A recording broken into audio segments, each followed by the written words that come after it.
हद दर्जे की बेशर्मी की जा रही है, बेहयाई की हर सीमा लांघी जा रही है।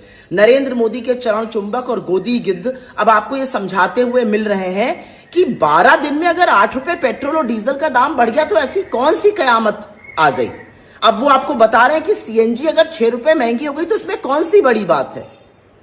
कुछ ऐसे अंधभक्त भी हैं जो पेट्रोल पंप पर खड़े होकर कह रहे हैं, अरे अगर हम पिज्जा खा सकते हैं तो हम 8 रुपए महंगा पेट्रोल और डीजल क्यों नहीं खरीद सकते हैं।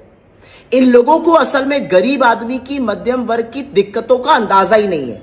ये समझ ही नहीं सकते हैं कि जिन लोगों की जेब में महीने की 30-31 तारीख को 10 या 20 रुपए बचते हैं, वो कैसे तिल तिल मरकर, तिनका तिनका जोड़कर इस महंगाई को झेलकर अपना परिवार पाल रहे हैं।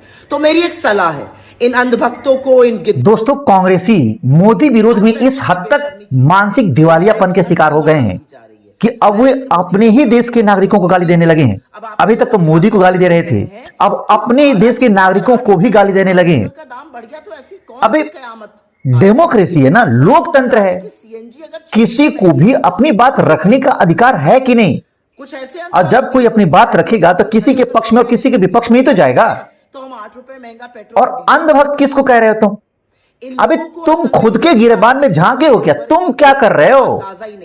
मोदी की भक्ति करने वाले चलो ठीक है, मोदी की पर्सनालिटी देखो और तुम जिसकी भक्ति करते हो उसकी पर्सनालिटी देखो। तुम्हारे नेता का राष्ट्रीय अंतरराष्ट्रीय स्तर पे स्टेटस क्या है, कभी उसको देखा है क्या?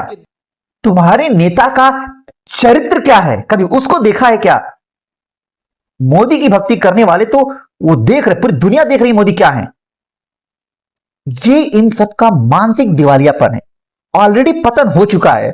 और जो थोड़ा बहुत बचा भी है, तुम लोगों का ऐसा ही चरित्र रहा, उसका भी पतन बहुत जल्दी हो जाएगा।